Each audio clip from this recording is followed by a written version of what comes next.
In an ideal situation, I like to do a value study before I start the painting process. The main reason of the value study is to simplify all the details that I'm about to paint. The value study should only consist of just three values: your dark tone, your mid-tone, and your light tone. So it's important to remember doing a value study is not about details. It is about working out the composition. If you have the big shape in the right place, the smaller shapes will fit into big shapes. So for this demo, I used Vine charcoal, and the reason for that is because it does not allow me to use, to have a lot of detail because just the way the Vine charcoal handles it. But some people like to use pencil or markers. It's really up to whatever your preference is. But for me, it's just the easiest, and I don't.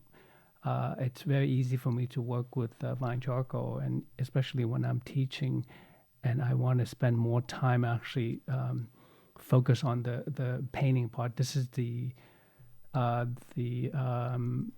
value study. It's just for me to just work out the composition. So as you can see, now that I'm switching to the actual watercolor paper, the drawing is actually quite loose. It's just indications of where the big shapes are. And then I mixed the blue, and I believe that was a cobalt blue. And then I like to mix a little bit of white with the yellow. And so this is the first, I'm mixing the light values. As you can see, based on the value study, it's the yellow building on the left-hand side. And then the blue puddle, the puddle of that blue color is just for the sky. And it's you can see it looks dark, but in watercolor it's actually a lot lighter once it's dry. And as you can see, I'm putting a wash across the background, and that's gonna be the color of the sky.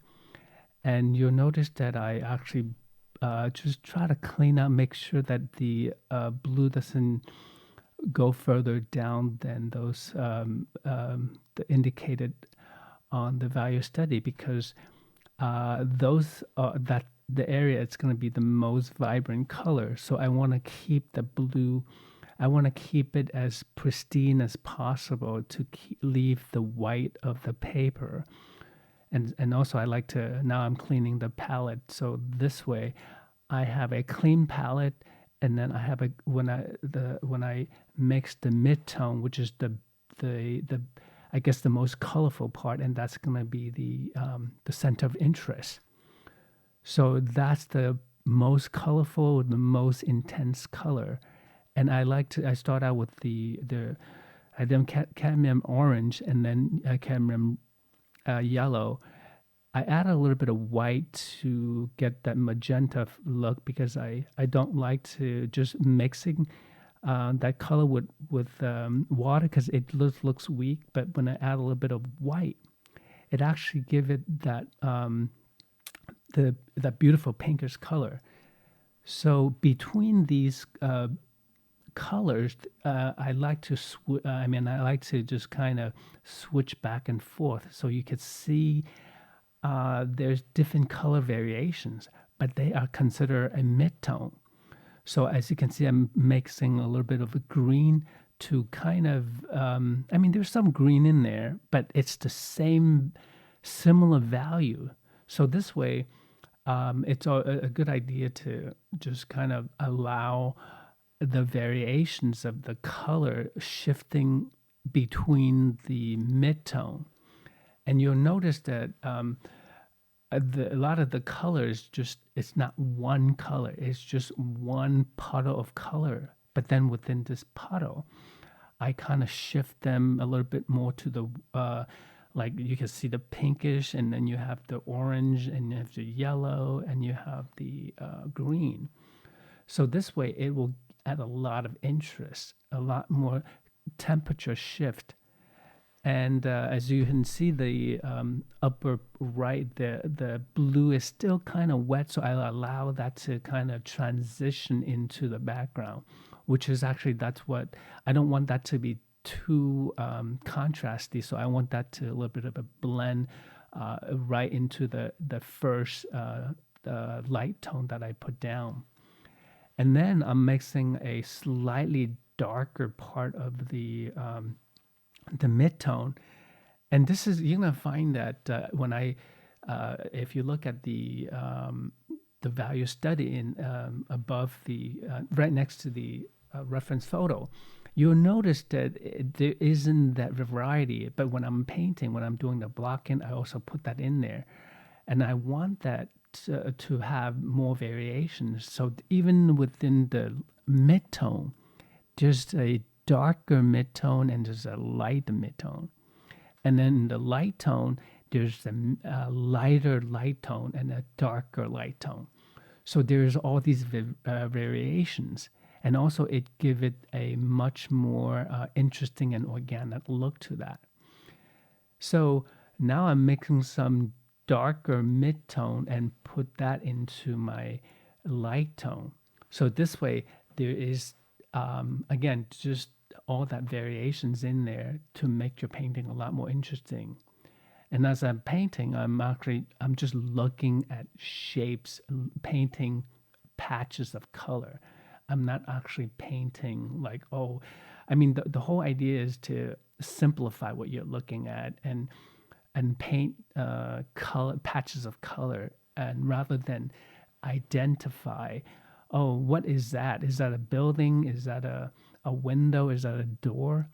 So as soon as you start to identify what is it that you're trying to paint, it actually gets kind of, it's just, that's the side when oh, well, it doesn't look like that. But if you just look at that as just a patch of color, then actually things become a lot easier because you're not trying to say, oh, does that look like what I'm painting? So rather than that, I just focus on the shapes, the patches of color, and then even though I have a reference photo on the left side, I'm looking at that mainly for the color reference, and I don't look at that as my mid-tone. Or I mean, I don't look at that as all the details in the front. I mean, I'll do that later.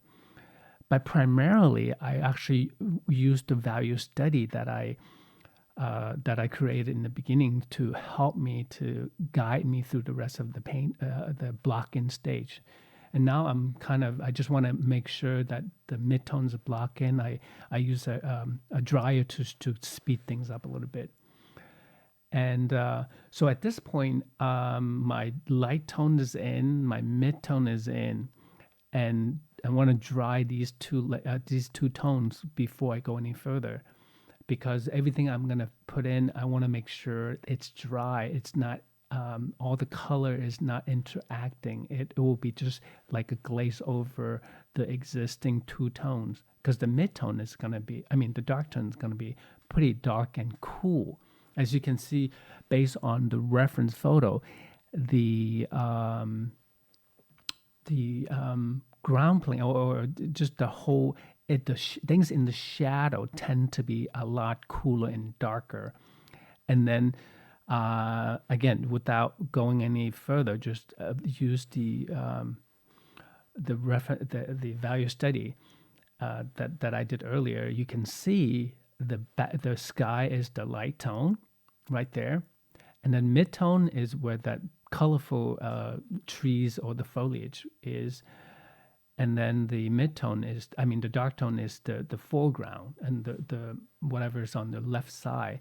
And if you squint your eyes, you'll see that the big shapes, the dark shapes it's that foreground left side and the bottom half of the composition. So I'm cleaning my palette because I just don't want any of. The interesting part is, and sometimes the darker colors are very forgiving. So I sometimes I don't even clean my palette. I just go right and use the existing color. But in this case, because I think I have some white in it, so I wanted to make sure I can get the most intense dark color. So yeah, so start with a big brush. That is the paints gray, and as you can see, the color, it's the consistency. It's pretty. It's not as watery as the. It's kind of thick. I don't put a lot of water in it. I want it to keep that dark. As you can see, I start out with a paints gray, and then I go into the then I go into the French ultramarine blue, and then I have I'm currently mixing the cobalt blue.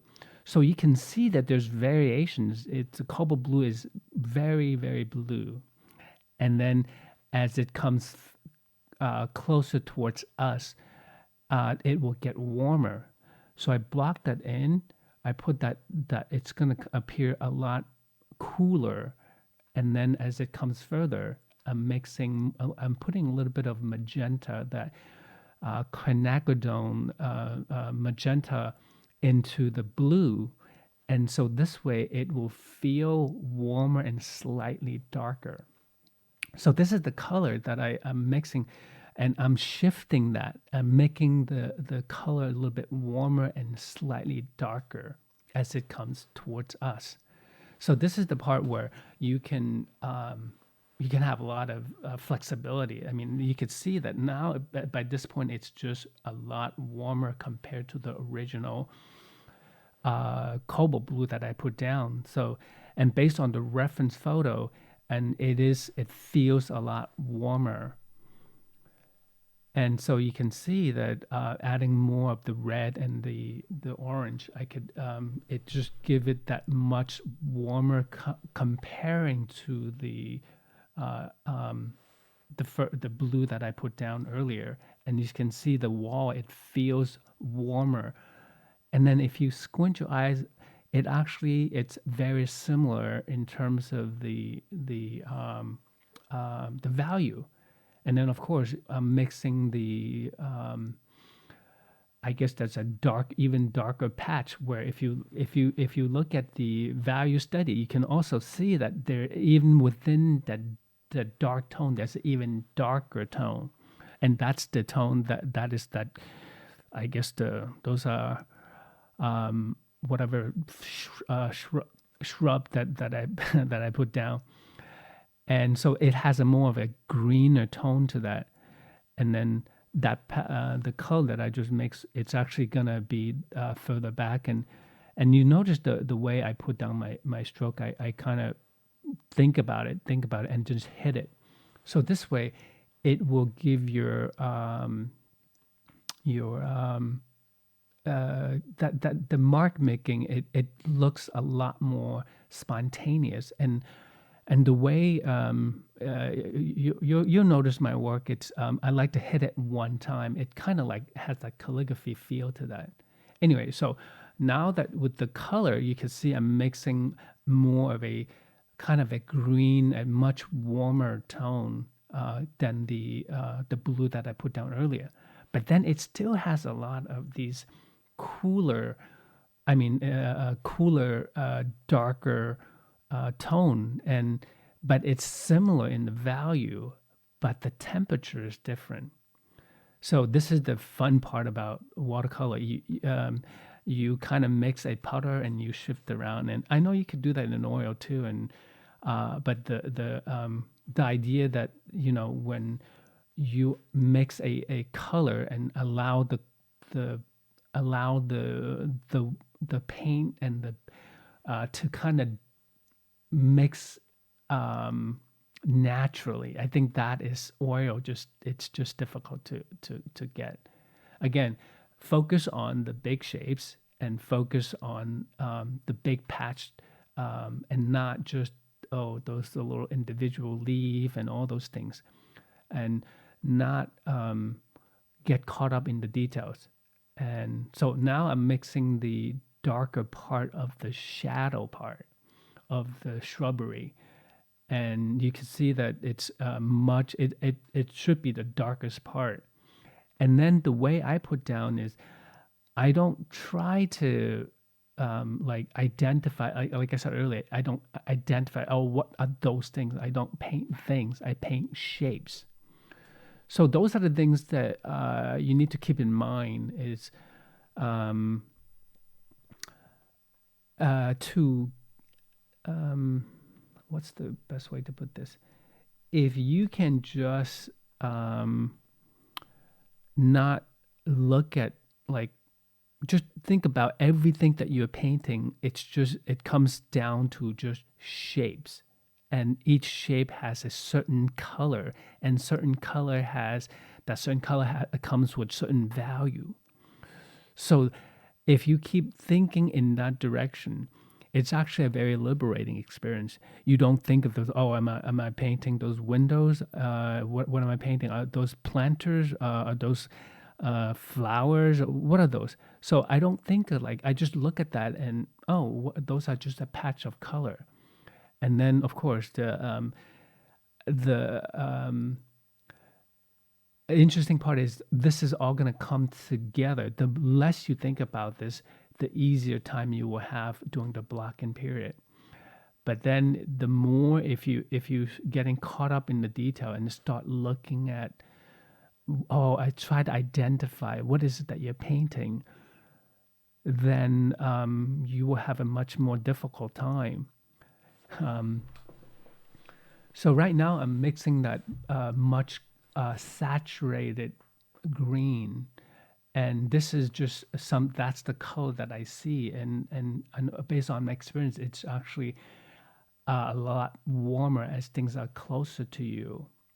And then these are just variations in the shadow part.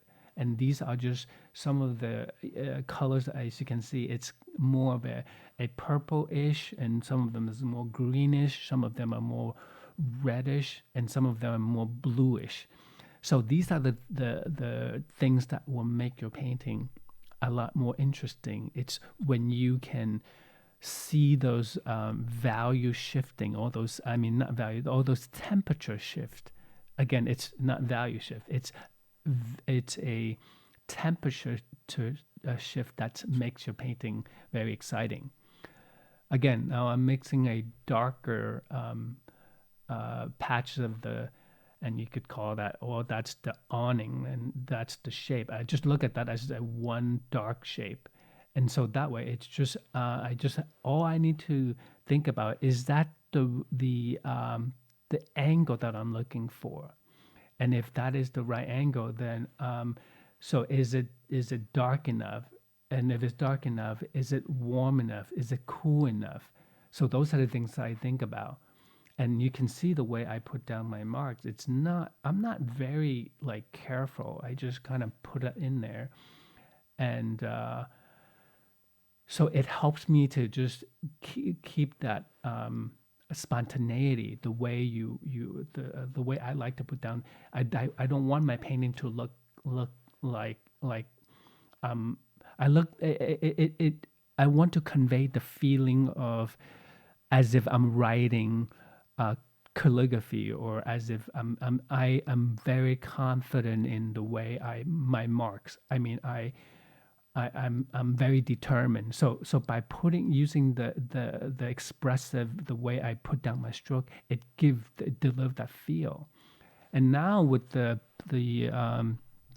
background, I mean, with the dark tone is dry, I use a palette knife to scrape out some of the area that I think it's gonna be light. And so this is one of those things that you can have to experiment with it. And the way these, I mean, with watercolors, sometimes we don't have the things that the oil painter has, thick paints, and we cannot do, impastos. So these palette knife is also one thing that I like to use, and you can only do it when the paint is, like, wet. And if it's too wet, the paint goes right back to it. It gets dark. But if you wait enough, if you scrape it, the paint's gonna stay light.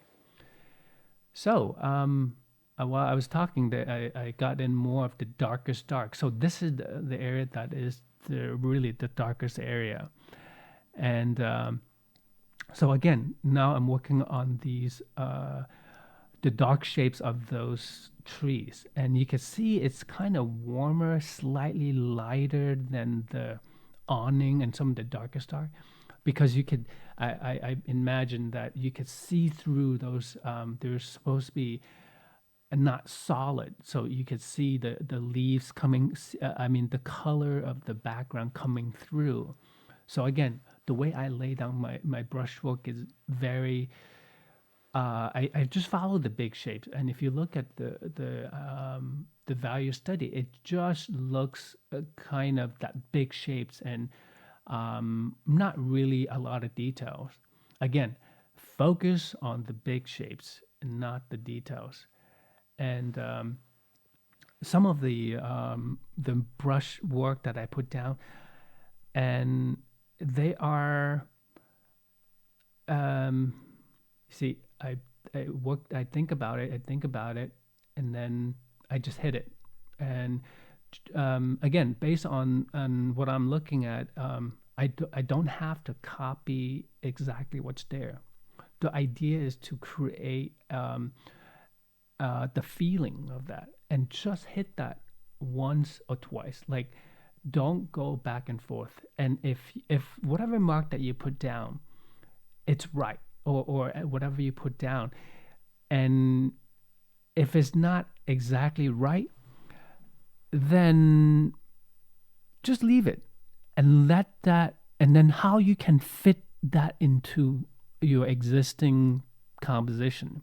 So this way it will feel like, oh, it's not a mistake. It is just this, I intend that to happen. Again, this will, this will take some time for that to incorporate into painting. But for the most part, it's important to keep that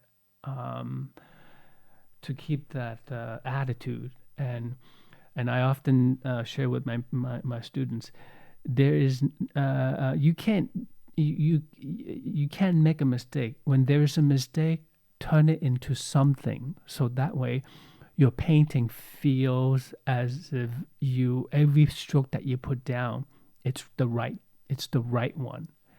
So there is no mistake in watercolor, and there's what we call happy accidents, and each stroke that you put down, it's correct. So if it's not exactly what you are looking for, if it's not in the right place, rather than just try to correct that and just incorporate that into your painting, and rather than just trying to uh, fix that, let it just not worry about it, and just continue painting, and unless something is horribly wrong, then maybe it's a good idea to stop and correct that.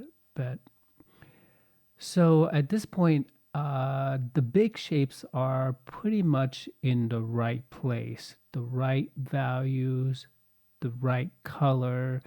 Again, these are the next step, and as you can see, I'm actually working to get the smaller shapes. The smaller shapes, and this is the part where I emphasize, if you have the big shapes in the right place, these are the smaller shapes that fits into the smaller shape that fit into the big shapes. Again, and this is the part where if the big shapes are in the wrong place, the little shapes that I'm putting down right now, and they will be in the wrong place.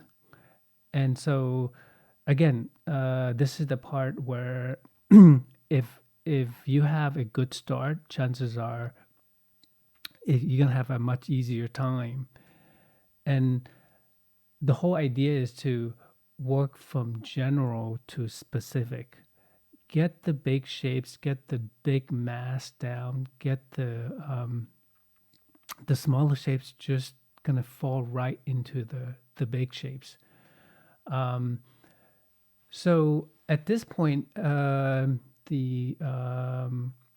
block-in is pretty close. I mean, I'm not. I still need to add some smaller shapes just to polish some of the shapes, and I feel like some of the shapes, if I just take my time and fine tune that little the just add some definition, it will give me a much better idea. And it doesn't take too long, but these little shapes are actually very important just to establish the look and feel of that. And not necessarily keep adding more detail, but rather how much detail do I need? Is this enough, or is it maybe I can add a little bit more? Again, it's not just keep adding details and find out where needs work. And so I kind of test the vase or that some of the darker, smaller shape in the foreground. And again, I feel like it needs a little bit more definition over there. So just to darken that, add some smaller shape, so that it breaks up those bigger shapes over there. At the same time, it also gives it a little bit more definition to those shapes in the foreground, because they are pretty close to us. And if you look at the reference photo, it has a little bit of smaller shapes, the darker shapes. Again, these shapes are, again, very small shapes, so it is not that important. And so now the next thing I'm doing right now is just pick up a palette knife, just scrape out some of the textures. Again, I talked about how oil painters have these thick paints, contrapposto, to work with, or not contrapposto. What's the term? I can't remember anymore. I used to paint in oil, but anyway. So again, I'm trying to finish the rest of the block in, just to uh, put everything in the shadow. So everything you see here in the shadow it's one shade darker. So even the lightest light, you won't see all that white tone over there. And then a little bit of the details on these shrubberies. And yeah, so it's just strategically putting details where I feel like it's important to have. And again, it's not, as you can see, I'm not trying to match my photo. I'm trying to just create the impression, the feeling of that. And just a little bit more to go. And yep, just slight details. So far, I mean, there is the whole process is in real time, and I did not speed up any of the process, because I think it's important for you guys to get an idea of the pacing of this paint, of the process. Again, a little bit of a palette knife right there, because I think it's important for you guys to see the how I put down the mark making, and sometimes speed the whole process. Just you lose that the way how I lay down the brush work, because this is the I call it like the structure of the painting, and all the little, like the big shapes that I put down, the way how I put down the brush work. And it's very important, where do I put the details. And these are the little things that you don't see. But I think if I speed this up, and it's just gonna lose a lot of the that if you see it in real time, and maybe it makes a lot more sense. But then, again, this is the block-in stage. Usually, it's, in my opinion, is the most critical part of the painting process. And again, this the blocking usually takes a lot less time than the polishing, but the polishing part is the most laborious, and actually um, it's a process that you have to really think about where to put the details and what to keep and what to leave out, because and if you don't think about it, if you just keep thinking that the polishing part is just adding more detail, then there's a possibility that you might overwork a painting. But oftentimes, when you really need to think about what to preserve the original, the energy that it has from the block in, because that is it's got a lot in my opinion. Like I feel like it's keeping that and bring out what you have already put down. I mean, already the original um, the original mark making is always that um, it's it's that spontaneity that's gonna make your painting a lot more um, I guess feels um, what's the the spontaneity, the spontaneous. So again, I mean the blocking is getting close. I mean, I'm just using some of the palette knives just to finish that a little bit more. Just add the final scraping, and again, it's just now it's a good time to step back and look at that and say, hey, am I close? Is it getting close? And if you feel like this is the time to stop, it's a good idea to stop, because sometimes spending more time on a painting doesn't mean that your painting is going to be better. And it's on the contrary, if you are mindful about how much detail to put in and where to leave out the details, I think that can be more constructive than keep adding details. And from my experience, I think it always a good idea to think about right off the bat. And this is something that I should have mentioned before, that what is it before you start picking up this lift your do your value study. Think about what is it that you're trying to communicate with your audience. What's the feeling? What's the story? So in this piece, I was really I love the feeling of that light, that really warm, saturated color in the light, contrast to the shadow part. So this is the part where I really want that to communicate. Again, this is the polishing part of the painting. Again, I sped up this, I think, 4 times, and just so that I could. I don't want you guys to sit through these boring stage, and I can't even stand it myself. It's just taking way too long. So going back to what I was saying about you actually want to mindfully put down the details and not just mindlessly add details, because